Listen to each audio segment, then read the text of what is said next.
South Africa has seen an increase in job losses in the third quarter. According to Statistics SA, at least 28,000 jobs were lost in the formal sector. The most affected industries are said to be construction, manufacturing, community and business services, as well as transport. Meanwhile, the trading industry has recorded an increase of 17,000 jobs. So for more on this, I'm joined now by labour expert Sherisa Rajah. Sherisa, thanks a lot for joining us this morning. Alarming statistics that are coming out around employment figures, but it's no surprise given the state of our economy currently and also some of the developments that have been happening in the various sectors of industry. Yeah, that's true. I think we've seen a lot of job cuts in the last quarter. We've also seen multinationals operating in South Africa review their South African or African strategy insofar as they hold head offices in Johannesburg with a view to send expats into the rest of Africa. I think with the extent of African development, it's becoming increasingly easier to run operations, say, for example, in Rwanda. We've had experience in incorporating entities and creating operational entities in a space of something like 3 days. Our president was quoted as saying, you know, we can learn a lot as a South African nation from what Kigali is doing to emulate that kind of lack of red tape and bureaucracy to encourage FDI and business development in South Africa. But then that says something about even the state of our own corporate structure and the willingness to even evolve with the times now, because even this issue around working hours is starting to shift, around where headquarters need to be. It's starting to shift around the nature of workmanship, and the nature of employability is starting to shift. And if we don't evolve, then we're going to see these numbers on the increase. That's correct. You speak to my heart, because at the end of the day, I'm a big advocate for the future of work and 4-hour strategies. And what you're seeing is with the Internet of Things, what we're doing in South Africa is not exactly conducive to future of work. Now, future of work requires using the Internet of Things to encourage remote working. And when we look at encouraging remote working in our specific nuanced environment, we will bring more people into the economic fold than can currently participate. Why? Because working moms can't afford childcare, so they leave their jobs. Do they need the income? Of course they do, right? Secondly, the cost of transport. If you look at the average income of 21,000 Rand a month, I'm assuming that's a gross amount, right? If you take the cost of transport, an average taxi costs people something like 40 to 80 Rand a day if they're lucky. Sometimes people say they pay more. Multiply that by let's say 7 days a week, multiply that by 20 days or 30 days. What do you have? You have so little left. If that's coupled with the cost of a loaf of bread is 21 bucks, what are these people left with to actually participate in the economy? And then we wonder why our GDP is where it is. So, you know, if we look at public-private partnerships, we have 350 multinationals in South Africa. Now, these multinationals have embraced the Internet of Things.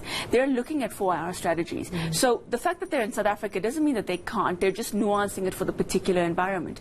Now, they have the best data scientists. They have the funds to implement Internet of Things. If you look at our government, we have the data. As a government, they hold the data.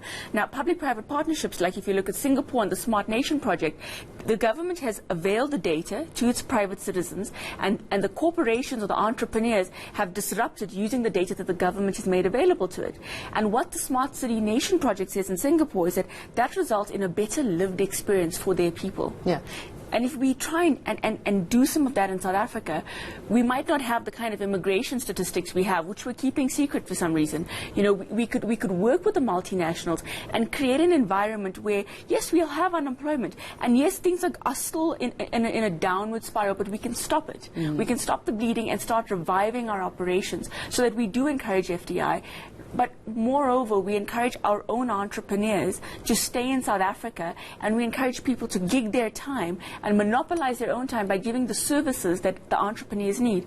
Accounts, HR, technology, digitization. These are all things where we have the best CIOs sitting in our multinationals. Why don't they start offering these services to our entrepreneurs so that they can innovate themselves and create scalable entities? Well, it's very interesting that you should say that, because the sectors that are actually bleeding is the manufacturing sector. We've got transport sector that is bleeding. We're also looking at construction. But that says something about the move, including by the multinationals, in terms of the move towards automation and implementing 4IR type of mechanisms, because 4IR mechanisms are actually much more affordable in the long run, right? Because then you have to look at the cost, right? The cost to the company for actually production or manufacturing a certain entity versus actually hiring a human being. I won't necessarily hire Sherisa because she's more expensive than if I actually automate this and have the same amount of output, if not more, for less the time, and also I could get more out of them. If you think about it, we've always assumed that the cost of labor is so cheap in South Africa. The difficulty you have is, like you so rightly say, in the long run, I don't have union risks, I don't have industrial action, I don't have night shift allowance, transport allowance. All those things become nullities because I run a 24-hour continuous system where I'm guaranteed the output. But the skill I will then need is I will need a machine operator, a robot operator. So what we need to be looking at as South Africans and as unions even is to say, well, let's take our machine line workers in the construction sector and we upskill them to become operators of the machines we're going to use to implement their jobs. And that upskilling globally has happened already. So we are behind the curve and we need to do this. Otherwise, we're going to see at that low level a lot more job losses because we have a number of players in automotive, manufacturing, construction. If you look at the construction sector itself, we have hundreds of thousands of workers. So we do need to kind of find a way to very quickly upskill and to reskill even our employees at the lower end. Otherwise, our bottom end is going to become a lot more than 29.1%. Otherwise, we're going to sit with these figures which continuously rise, and unfortunately, we try to mitigate this by comparing it to figures over the last 25 years, unfortunately. I know, that was a very smart tactic, I must actually say. We're going to leave it there for this morning. Thanks a lot for joining us and shedding some light in terms of exactly where we're looking, where unemployment statistics are actually concerned, as well as jobs. I mean, how many jobs were lost within the last quarter of the year?